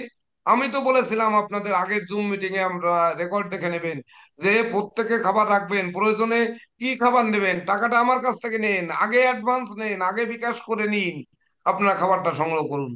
কেন আপনারা এই দায়িত্ব নেননি? কেন স্যার, আপনি তো দিছেনই। আমরা তো শুকনো খাবার বিস্কিট সহ নিলাম, যেগুলাতে নাকি ডিম নাই আমরা পরে পরে ওই বিস্কিট সহ ঠিক নিয়ে আছে নিছি। পাইনি বাবুল কেন? দা, আমার কথা হচ্ছে বাবুল ওরা দা, পাবে না কেন? এই খাবার তো আমরা বিষয়টা তো নিয়ে যথেষ্ট আর পরিমাণ বার্গেনিং এ করছি। যান না। আপনি তো অনেক করছেন স্যার, সেই ঋণ তো আমরা শোধ করতে যাই হোক, পারবো না স্যার। আপনার ঋণ কখনো শোধ দেওয়ার নয়। সেজন্য স্যার, যদি ধন্যবাদ। কই আমার এবার কারণে বা কোনো রানাকে কিছু 2 মিনিট সময় দিলাম, তিনি কে? হয়ে থাকে, কি আপনি যেন ক্ষমা একটু সুন্দর আগে? দৃষ্টিতে দেখবেন স্যার। অপুচন্দ্র সাহা। জয় গুরু। স্যার। অপূর্ব, কই, স্যার। অপু- অপূর্ব চন্দ্র সাহা, জি নমস্কার, শুভ স্যার, অপরাহ্ন। নমস্কার স্যার। স্যার। বলেন। হ্যাঁ, স্যার। আমাদের কোন থিম থেকে এলো যে এই জিনিসটা দিতে হবে? আপনি ফেসবুক থেকে আমার চেন্নাইয়ের ছবি নিয়েছেন, আমার নেপালের ছবি নিয়েছেন, আমার আরো কোন কোন জায়গার ছবি নিয়ে আপনি এটা তৈরি করলেন, কোন থিম? এখানে জ্যোতিষিক কোনো কিছু আছে কিনা এটা ব্যাখ্যা করতে হবে। স্যার, আমি তো আসলে আহ, শিশু, ওই ওই সেন্সে সবার তুলনায় আমি শিশু মানুষ। কারণ হচ্ছে আমার আসলে কোর্সের বয়স হয়েছে 2.5-3 মাস। আমি খুব ভালো ওইরকম করে বুঝি নাই, তবে অ্যাকচুয়ালি আপনার বার্থের যে নাম্বার গুলা রয়েছে, যেটা আসলে নভেম্বর মাসের 12 তারিখ 1975, আমি আমাদের শ্রদ্ধেয় নীরজ স্যারকে ফোন দিয়েছিলাম যে স্যার, ডেট অফ বার্থটা আমার জরুরি দরকার। তো হঠাৎ করে আমার মনে হইলো স্যার তো আসলে আপনার ফেসবুকে আমি যখন ঢুকলাম, তখন আমার মনে হইলো যে একদম শুরুর দিক থেকে আপনি যখন প্রথম দিক থেকে আপনি বিভিন্ন দেশে ভ্রমণ করেছেন, কিছু খুব সুন্দর সুন্দর ছবি আমি দেখলাম। তো আমার কাছে মনে হইলো যে অ্যাকচুয়ালি টোটাল আপনার বার্থ নাম্বারটা যোগ করে কয়টা ইয়া হয়, আমি তো আসলে ওইরকম অ্যানালিসিস করতে পারি নাই। কারণ আমার সময়টা খুব সংক্ষেপ ছিল তখন। আমি ইমিডিয়েটলি ওই জিনিসটা সংগ্রহ করে আপনার ইম্পর্টেন্ট এই ছবিগুলা, আমার অবশ্য একটা বেসিক জিনিস কাজ করেছে, আপনি একটু দেখবেন স্যার, ওইটার মধ্যে আমি যে আহ, কলজ যে ছবিগুলো আমি দিয়েছি, ওটার মধ্যে আপনার আপনার লাইফের প্রত্যেকটা গুরুত্বপূর্ণ ব্যক্তি আপনার বাবা মা ছাড়া আমার কাছে মনে হয়েছে ওই ছবিগুলোর মধ্যে রয়েছে। আমার কাছে ব্যক্তিগতভাবে মনে রয়েছে, কারণ ওখানে আপনার পারিবারিক ছবি আছে, আপনার ব্যক্তিগত চেম্বারের ছবি আছে, আপনি নেপালে গিয়েছিলেন, তারপরে হচ্ছে আপনি বিভিন্ন জায়গায় যে আপনার গুরুত্বপূর্ণ, মানে আমার কাছে যেটা মনে হয়েছে, আমি ওই জিনিসগুলোকে কালেক্ট করে ওই জিনিসটা করার চেষ্টা করেছি। কিন্তু আপনি অনেক ব্যস্ত ছিলেন, এর জন্য আমি আপনার কাছে হ্যান্ড ওভার করতে পারি নাই, আমি ম্যাডামের কাছে হ্যান্ড ওভার করেছি স্যার। তো আসলে আমার ভুল ত্রুটি ক্ষমা করবেন, কারণ আপনার ছবিগুলো আমি আপনার অনুমতি ছাড়াই ডাউনলোড করে এটা করার চেষ্টা করেছি। তবে একটা কথা আমি একটু মানে বলতে চাই, স্যার, আপনার যে আন্তরিকতা এবং আপনি যে আসলে কত গভীরভাবে চিন্তা করেন, এটা আমাদের চিন্তার কমপক্ষে 100 গুণ ছাড়িয়ে যাবে। এখন আমাদের আসলে এখানে আমি অবশ্য একটা লেখাও দিয়েছিলাম যে আমাদের এখানে করার অনেক কিছুই আছে। ডেফিনেটলি আমাদের আসলে পরবর্তীতে আমরা ওইরকম রোল প্লে করার চেষ্টা করব। আপনার ওই ধরনের প্রভাব, আপনি অভাব অন্তত ফিল করবেন না, যেটা নীরজ স্যার খুব একা, এবং আমাদের জেকে দেব স্যার, আমাদের আরো যারা আছেন যারা আপনাকে সহায়তা করেছেন, ডেফিনেটলি আপনি হেল্পিং হ্যান্ড নেক্সট ইয়ারে আরো ভালো, আরো সুন্দরভাবে এই জিনিসটা করতে পারবেন। আমরা আপনার সাথে আছি sir. Thank you very much sir. অসংখ্য ধন্যবাদ। তো Tecno LG 7N, Tecno LG 7N, Tecno LG 7N, কি আমি টেকনো এলজি 7N মিউট করুন আপনি। ওকে। তো এ পর্যায়ে এখন এখান থেকে আমাদের প্রাথমিক ব্যাচ থেকে যে কথাটা আমি তুলেছিলাম, যে আপনাদের স্যারের হাত দিয়ে আমি গুণী স্যার মনে করেছি, তাদের হাত থেকে পুরস্কার দিয়েছিলাম। ও তার ভিতরে আমাদের, আমি বলেছিলাম যে আমার বাবা মা ভাই বোন, এর পরবর্তীতে জানার স্থান, তিনি হচ্ছেন ইঞ্জিনিয়ার অংশুমান মালাকার, তিনি হচ্ছেন ওই টেকনো কি যেন এই দেখলাম এলজি স্যার। কি কেটে গেলেন কেন? টেকনের, না আছেন ও স্যার, আছেন টেকনো স্যার। LG 7N। তো উনি যদিও আজকের আয়োজন সম্পর্কে শুনতে পারেননি, তো আমি একটু সংক্ষেপে বলি যে আমরা আমাদের আপনার যে শিক্ষার্থীরা, আমার অন্তত এই 20 বছর, 20 বছর কি 22 বছর আগে হয়তো পরিচয় মনে হয়। সেই 22 বছরের জীবনে আমাকে যেভাবে দেখেছেন, এই শিক্ষা ব্যবস্থা বা যাবতীয় সাংগঠনিক ব্যবস্থার সঙ্গে উনি সর্বদা যুক্ত ছিলেন। উনি নেই এমন কোনো অনুষ্ঠান আমার জীবনে হয়নি বা আমার পরিবারেও হয়নি। তো সেই পরিবারের সূত্র ধরে, যেহেতু আমরা এখানে 5 জন বিজয়ী ট্রফি নিয়ে আলোচনা করেছি, যে এই 10 জন স্বর্ণ মুকুট পেয়েছেন, তার ভিতর আমার এই সেই আহ, পারিবারিক ভাই, মানে আমার জ্যেষ্ঠ ভাইয়ের আসন যিনি গ্রহণ করেছেন, তিনি হচ্ছেন ইঞ্জিনিয়ার অংশুমান মালাকার। তাছাড়া ধরেন এই খাবার দাবারের এই অনুষ্ঠানের ত্রুটি যেগুলো, সেইগুলো নিয়ে আমাদের এতক্ষণ আলোচনা হলো। তো উনি অনেক ব্যস্ত মানুষ, উনি পেসমেকার ইঞ্জিনিয়ার। তো ওনার জীবনের কর্মজীবন এ দিয়েই শুরু, আর এখান থেকে এখনো চলছে। অনেক ব্যস্ত মানুষ। তো আমি আর কতটুকু শ্রম দেই, আর কতটুকু কি করতে পেরেছি, তার থেকে উনি বেশি পারেন। উনি 25টার উপরে দেশের ভাষায় কথা বলতে পারেন। এটা যেমন আমাদের কালকে ইয়েতে গিয়ে সুকান্ত নাকি যেন মাগুরা, উনি যেমন ম্যাজিক দেখিয়েছেন, বিভিন্ন সুরে, বিভিন্ন কথায়, বিভিন্ন, এমনকি চোখের মনিটা পর্যন্ত এমনিও এ পাশে ও পাশে নিয়ে যে সব দেখিয়েছেন, সত্যিকার অর্থে উনার মতো গুণীজন বা উনার মতো এরকম স্পিরিচুয়াল পাওয়ার সম্পন্ন বা ঈশ্বর দিয়েছেন এরকম শক্তি সম্পন্ন লোক আমি কম দেখেছি। তো আমি আমার গুণী ব্যক্তির মধ্যে, সাহিত্যিকের মধ্যে, ভালোবাসার মধ্যে, বিবেকবানের মধ্যে, এমনকি মানুষের কল্যাণের জন্য পাশে দাঁড়ানোর জন্য আমি জানাকে দেখেছি আজ 25 বছর না 22 বছর ধরে, তিনি হচ্ছেন ইঞ্জিনিয়ার অংশুমান মালাকার। এমনও আছেন যে একজন রুগী অসুস্থ হয়েছেন, তার পেসমেকারের টাকা জোগাড় করতে পারছেন না, তো পেসমেকারের টাকা বাকিতে দিয়ে, কিস্তিতে দিয়ে, কোম্পানিকে উনি দিয়ে, সর্বশেষ উনার গাড়ির থেকে দিয়ে উনি এটা পূরণ করেছেন। আবার কোম্পানিকে অ্যাপ্লাই করে সর্বনিম্ন দাম নেওয়ার উনি চেষ্টা করেছেন, যে সর্বনিম্ন দামটি কত। তার মধ্যে একবার আমি দেখেছি, সিলেটের একজন পেশেন্টের জন্য আমি যখন আবেদন করলাম, তখন ল্যাব এইড হসপিটালে, মানে বিল কমানোর পরে উনি নিজে নিজ দায়িত্বে 55,000 টাকা মাইনাস করে দিয়ে স্লিপটা আমার কাছে দিলেন, যে এই টাকাটা জমা যদি একবারে না দিতে পারে, আমি কাউন্টারে বলে দিব বা আমি ম্যানেজমেন্টকে বলে দিব, সেটা দুবারে তিনবারে দেওয়ার ব্যবস্থা করলেও আমরা নিব। এই যে নিয়ে, এমনকি টাকাকে টাকা মনে করেননি। আমাকে ইউরোপ সফরের সময় উনি আমাকে একটি প্যাকেট দেন, প্যাকেট দিয়ে বলেন কি কয়েকটা খুচরো ইউরো রয়ে গেছিল, কারণ ইউরোপের উনি অন্তত 20টা দেশ ভ্রমণ করেছেন। তো উনি বললেন যে আমার কাছে কিছু খুচরো পয়সা আছে, আপনার এয়ারপোর্ট থেকে হোটেল পর্যন্ত যেতে খুচরো টাকা লাগবে, খুচরো নোট লাগবে। তো সেখানে গিয়ে অন্তত একটা কফি খেতে হবে, এটা একটু সঙ্গে রাখেন। তো সেটি গিয়ে প্যাকেটটি খুলে দেখি কি 500 ইউরো। বলেন 500 ইউরো হচ্ছে ওনার জন্য আমার এয়ারপোর্ট থেকে নেমে হোটেল পর্যন্ত যাওয়া একটা কফির মূল্য। তো জীবনে নিজের জন্য ভাবেননি। নিজের জন্য যদি ভাবতেন, ঢাকা শহরের 2-4টি ফ্ল্যাটের মালিক হতেন, অথচ সামান্য একটা 1100 স্কোয়ার ফিটের একটা ফ্ল্যাটে উনি বসবাস করেন। ওনার মতো মাতৃভক্ত লোক, ওনারা 14 ভাই বোন, সর্বনিম্ন যিনি শিক্ষিত তিনি সর্বনিম্ন গ্রাজুয়েশন কমপ্লিট করা। এই এক ফ্যামিলিতে এতজন ভাই বোনের মধ্যে গ্রাজুয়েশনের নিচে কেউ নেই, সে হচ্ছে বাংলাদেশের বিরল নজির উনি স্থাপন করেছেন। উনি তার সর্বকনিষ্ঠ, উনি হচ্ছেন ইঞ্জিনিয়ার অংশুমান মালাকার। তো উনার মতো লোককে ধরেন এই আগের দিন এসে আমার বাড়ি নিতে পারেনি, আপনাদের কাউকেই নিতে পারেনি। তো আমার সঙ্গে থেকেছেন, আমাদের সঙ্গে সময় দিয়েছেন, আপনারা দেখেছেন সর্বদা যে কতটা উনি আহ দক্ষতার সাথে ম্যানেজমেন্ট করেছেন, বিভিন্ন জায়গায় যে শুনেছেন কে খেয়েছে কি কে খাননি, এগুলোও কিন্তু দায়িত্ব নিয়েছেন একেবারে ঠিক বড় ভাইয়ের মতো, ছাতা হাতে কিন্তু সর্বদা সহযোগিতা করেছেন। সেই অংশুমান মালাকার আমাদের সামনে কিছু বক্তব্য পেশ করবেন, ওনার অনুভূতি, এই অনুষ্ঠানের ত্রুটি বিচ্যুতি যেগুলো রয়েছে সেগুলো নিয়ে আমি বক্তব্য আহ্বান করছি।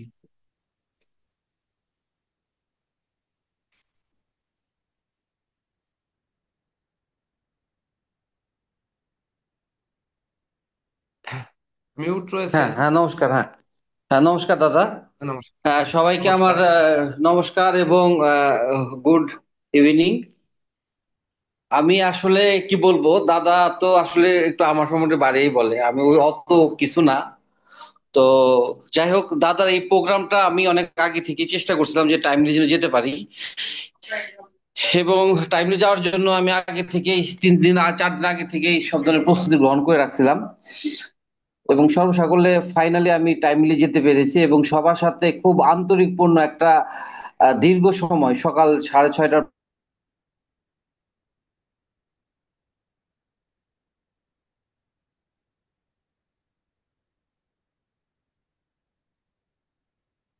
বেঁধে গেছে। প্রোগ্রামটা সংযোগ নাই স্যার। আচ্ছা, সংযোগ আছে, নেটের ডিস্টার্ব। হ্যালো দাদা, দাদা যে প্রোগ্রামটা অর্গানাইজ করেছে সেটা এক কথায় একদম ওয়েল অর্গানাইজড, একটা প্রোগ্রাম। এবং সেক্ষেত্রে আমি বলবো যে এরকম প্রোগ্রাম যে কম্প্যাক্ট প্রোগ্রাম করা হয়েছে, সেটা বেসিক্যালি মিনিমাম 1.5 দিন থেকে 2 দিনের জন্য এটা প্রয়োজন ছিল। একদম সকাল 6:30 আমরা রেডি, এবং যে 7টার মধ্যে আমরা কবুতর উড়ে দিলাম, প্লাস উদ্বোধন হয়ে গেল।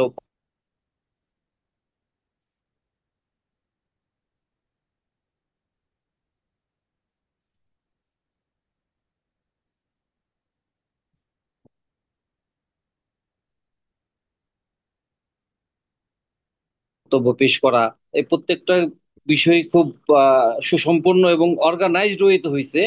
যে কোনো প্রোগ্রাম সিঙ্গেল হ্যান্ডে অথবা অ্যাসোসিয়েশনের মাধ্যমেও যদি বা অ্যাসোসিয়েট যদি থাকেও, তারপরে কিছু ত্রুটি বিচ্যুতি থাকে, আমি বলবো সেক্ষেত্রে ত্রুটি বিচ্যুতি কোনো বিষয়ই ছিল না।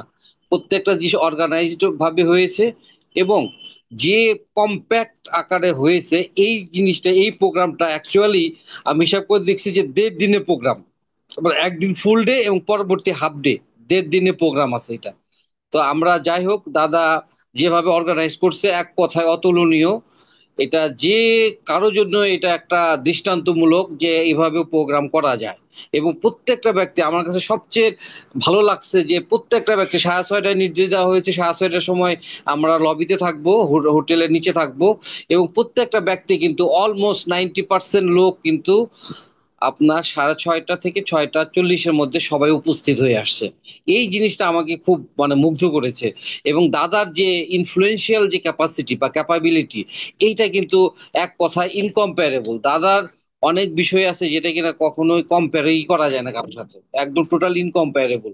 এবং দাদার যে গুণাবলীগুলো আছে সেটা আমার জানা মতে, আমার তো নাই, এবং অন্যান্য অনেকেরই ভিতরে আমি দেখি নাই। তো দাদার এই গুণাবলী গুলোই ওনাকে আসলে অর্গানাইজ করার মানে ক্যাপাবিলিটি দিয়েছে, এবং সবকিছুই আন্তরিকভাবে সে চেষ্টা করছে। এবং আমার কাছে যেটা মনে হয়েছে যে প্রত্যেকটা প্রোগ্রাম, প্রত্যেকটা বিষয় খুব সুষ্ঠু, সুন্দর, স্বাভাবিক প্রক্রিয়াতে হয়েছে। কোনো প্রকার তাড়াহুড়াও ছিল না, কোনো প্রকার হিজিবিজিও ছিল না, এলোমেলো ভাবও ছিল না, সবকিছুই অর্গানাইজড হয়েছে। এই ক্ষেত্রে আমি ওনার কয়েকজন ব্যক্তিত্বকে আমি খুবই, তারপর নিরাজ দার সাথে আমার যদিও ভাবে কথা হয় নাই, কিন্তু ওনার পারফরমেন্স ছিল একদম মানে চোখে পড়ার মতো, দারুণ পারফর্ম করে গেছেন উনি। ওনার অর্গানাইজড যে ক্যাপাসিটি সেটাও অনেক উচ্চতরের, এই বিষয়ে কোনো সন্দেহ নাই। প্লাস আরো কিছু ব্যক্তিত্ব আমি দেখছি যাদের কিনা নাম আমি ঠিক মানে ওভাবে নেই, কিন্তু প্রত্যেকটা ব্যক্তি তার তার জায়গার যে দায়িত্বগুলো ছিল সবাই একদম সেইভাবে পালন করেছে। এবং যে কোনো বড় প্রোগ্রাম, এটা একটা বড় প্রোগ্রাম, এই যে কোনো বড় প্রোগ্রামে একটু ত্রুটি বিচ্যুতি হইতে পারে, ইট মাইট হ্যাপেন, কিন্তু প্রত্যেকটা ব্যক্তি আন্তরিকভাবে, সচেষ্টভাবে যেন কোনো প্রকার ভুল ত্রুটি না হয় সেইভাবে কিন্তু কাজ করে গেছে। এটা এক কথায় মানে এটা একটা দৃষ্টান্তমূলক একটা উদাহরণ হয়ে থাকবে যে এত কম্প্যাক্ট প্রোগ্রাম একদিনে করা প্রায় অসম্ভব। সেটা দাদা এবং দাদার সহযোগী যারা, তারা করে দেখেছে। আমি তো দূর থেকে গিয়েছি, একদিনের জন্য গিয়েছি, সামান্য কিছু দায়িত্ব হয়তো পালন করছে বা করি নাই, কিন্তু দাদা যেসব লোকজন, তার মধ্যে নিরাজ দার কথা আমি মনে করতে পারতেছি, আরো কয়েকজন ব্যক্তিত্ব আছে, আমি নামগুলো আমি ঠিক মনে করতে পারতেছি না, but they have done great job. মানে এইটা আমার পক্ষ থেকে সবাইকে স্যালুট যারা কিনা এই দায়িত্বে ছিল। এক কথায় অসাধারণ, কোনো কথা হবে না। আমি এই সব ব্যক্তিদের জন্য একটা স্পেশাল একটা দাওয়াত দেবো আমি, এটা দাদার সাথে পরামর্শ করেই। এই যারা অর্গানাইজ কমিটি যে ছিল দাদা সহ সবাই, আমার তরফ থেকে স্পেশাল একটা নিমন্ত্রণ থাকবে। আমি আমার বক্তব্য দীর্ঘায়িত করব না। এই প্রোগ্রাম সারা বছর অথবা এই প্রোগ্রাম তো আসলে কি সারা প্রত্যেক বছরই অনেক দিন যাবত হবে, অনেক বছর যাবত হবে। এবং পরবর্তী দাদা যে প্ল্যান আছে সেটা এক কথা অভূতপূর্ব, যে দাদা যে প্ল্যানটা করেছে এই প্রোগ্রাম উপলক্ষে, যে এটা নভেল যে লরিয়েট যারা যেভাবেই পায়, প্রাইজ পায়, তারা এইরকম ভাবে পরবর্তী সময়ে এই ট্রাস্টি ওয়েতে তারা হয়তো এভাবে বাংলাদেশের প্রেক্ষাপটে এরকম একটা পুরস্কার প্রচলিত হয়ে যাবে বা হবে। দাদা এরকমটাই প্ল্যান। এবং এইটা আরেকটা মনে করেন যুগান্তকারী একটা সিদ্ধান্ত, কারণ এরকম একটা যুগান্তকারী সিদ্ধান্ত সাধারণ মানুষের পক্ষে দেওয়া সম্ভব না। যে নোবেল পুরস্কারের আদলে এরকম একটা পুরস্কার বাংলাদেশের প্রেক্ষাপটে প্রচলন করা, এটা শুধু আমি বলবো যে এটা সাধারণ মানুষের পক্ষে এই ধরনের সিদ্ধান্তে উপনীত হওয়া অসম্ভব, একদম অসম্ভব, মানে অসম্ভব। এইটা হইতে হইলে তার হইতে হয় either either he is a super natural অথবা মোর দেন হিউম্যান বিং। এর বাইরে এটা সম্ভবই না। সব মিলিয়ে প্রত্যেকটা জিনিস আমার কাছে খুবই ভালো লাগছে। হোটেল গুলা ছিল ওয়েল অর্গানাইজড, এবং হোটেল যেভাবে আমাদের সব বন্দোবস্ত করা হয়েছে, থাকার খাবার, প্রত্যেকটা খাবার থাকা প্রত্যেকটা জিনিসই আমার কাছে খুব লুক্রেটিভ, এবং আমার কাছে মনে হয়েছে যে যথেষ্ট সুন্দর অর্গানাইজড হয়েছে। এই জন্য সবাইকে আমার আন্তরিক ধন্যবাদ। এবং সর্বসাকলে যে বিষয়টা বলতে চাই, এই ধরনের প্রোগ্রাম দাদা, এই প্রোগ্রামটা তো প্রতি বছর হবে। এর বাইরেও দাদা যদি ছোটখাটো কোনো প্রকার 6 মাসিক বা ত্রিমাসিক বা 6 মাসিক যদি কোনো প্রোগ্রাম করে, তাহলে সেটা সেই সব প্রোগ্রামেও অ্যাটেন্ড করার জন্য আমার আন্তরিক ইচ্ছা আছে এবং থাকবে। এবং দাদা যে কোনো প্রোগ্রামে আসলে মিস করতে চাই না। আমি দাদাকে মিস করতে চাই না, দাদাকে মিস করতে চাই না। মানে দাদা ধরেন যে এলাকাতে থাকবে, ওই এলাকাতে থাকতে পারলে বা ওরা সাথে থাকতে পারলে অথবা ওরা পাশাপাশি যদি থাকি, ওরা ছায়াতেও থাকি, that would be my pleasure. তো সেক্ষেত্রে আমি বলতে চাই সবাই ভালো থাকেন। খুব সুন্দর প্রোগ্রাম হয়েছে। আমি বা আমরা যাই হোক, আমরা সবাই দাদার জন্য তেমন কিছুই করতে পারি না বা পারিও নাই। তবে দাদা একজন মহান ব্যক্তিত্ব, এই ব্যাপারে কোনো মানে ইনকম্পারেবল, মানে in single word it is incomparable. এইরকম সুপার নেচার অথবা মোর দেন হিউম্যান বিং এইসব রেয়ার, মানে লক্ষ কোটিতে হয় কিনা আমার সন্দেহ আছে। তো যাক, সবাইকে শুভেচ্ছা এবং সবাইকে আমার নমস্কার রইলো। সবাই ভালো থাকেন, সুস্থ থাকেন। আবার যেন আমরা একসাথে মিলিত হইতে পারি দাদার মাধ্যমেই কোনো একটা প্রোগ্রামে, এবং অতি সত্বর। এবং দাদা যখন যখন আমাকে মানে যে কোনো প্রোগ্রামে আমাকে বলবে, আমি ছুটে যাব, এই ইচ্ছাই পোষণ করি। আমি আমার দীর্ঘায়িত বক্তব্য এখানে সংক্ষিপ্ত করলাম। নমস্কার। অসংখ্য ধন্যবাদ ইঞ্জিনিয়ার অংশুমান মালাকার দাদাকে। যে আসলে দাদা দাদাই হয়। যেমন আপনারা দেখেছেন, আপনারা অনেক জায়গায় শুনেছেন, বাবা নামের ছাতাটি যখন মাথার থেকে সরে যায় তখন কিন্তু আসলে বোঝা যায় বাবার মর্ম কি। তো আমার বড় ভাই সরে গেলেই না আমি অনুভব করতে পারবো, আপনারা হয়তো পারবেন না, কিন্তু আমার তো ভাই, আমি অনুভব করতে পারি বা পারবো সেদিন। তো দাদার দীর্ঘায়ু এবং সুস্বাস্থ্য কামনা করছি। আহ এ পর্যায়ে আমাদের মাঝে বক্তব্য নিয়ে আসবেন যিনি হচ্ছে, আপনারা শুনেছেন যে আমার বোন নেই, আমরা 4 ভাই। তো যিনি আমার 2004 সালে পরিচয়। তো 4 সালে, 2004 না 3, সরি 2004 অথবা 3-এ হবে আমার প্রথম আগের চেম্বার থাকতে, সেই সময় থেকে পরিচয়। তিনি হচ্ছেন অধ্যাপক বিপ্লব কুমার ধর। তো বিপ্লব কুমার ধর, উনি একজন অধ্যাপক, উনি একজন ব্যবসায়ী, তাছাড়া উনি একজন কি শাস্ত্রবিদ সেটি আপনারা হয়তো অনুধাবন করতে পেরেছেন ওনার কথায়, ওনার ম্যানেজমেন্টের সক্ষমতা বা ওনার যাবতীয় যা কিছু নিয়ে। তো বিপ্লব ধর এখন যোগদান করেছেন। যদিও আমাদের এখানে এতক্ষণ আলোচনা হয়েছে হচ্ছে আমাদের এই বিশেষ করে আমরা যে 5 জন বিজয়ী ইয়ে করেছি, সেই সঙ্গে আমরা যাদেরকে মুকুট পরানোর চেষ্টা করেছি বা মুকুটে সম্মানিত করেছি, সেইগুলো নিয়ে অনুষ্ঠানের ত্রুটি বিচ্যুতি নিয়ে আমরা বসছি আজকে, যে অনেক ত্রুটি বিচ্যুতি আসছে। আমি পরবর্তীতে এখনো 3টি ত্রুটি আমি এখনো ঘোষণা করিনি, সেটি সবার শেষে ঘোষণা করব। তো এই বিষয়ে আমরা প্রত্যাশা করছি যে অধ্যাপক বিপ্লব কুমার ধর, এনার কাছ থেকে, আপনার কাছ থেকে কিছু শুনতে চাই, যে আপনি সকল দিকে নজর না রাখলে আমার অনুষ্ঠান সম্পন্ন হতো কিনা আমার সন্দেহ। কারণ কে খেয়েছে, কে খায়নি, কতজন খেয়েছে, কতজন কোথায় কি, কখন স্ট্রেস মেনটেন করতে হবে, কখন স্ট্রেস ফাঁকা আছে, কখন কোথায় কি অবস্থানে আছে, সর্বোচ্চ দায়িত্ব পালন করেছেন এই ব্যাপারে হচ্ছে এই বিপ্লব কুমার ধর।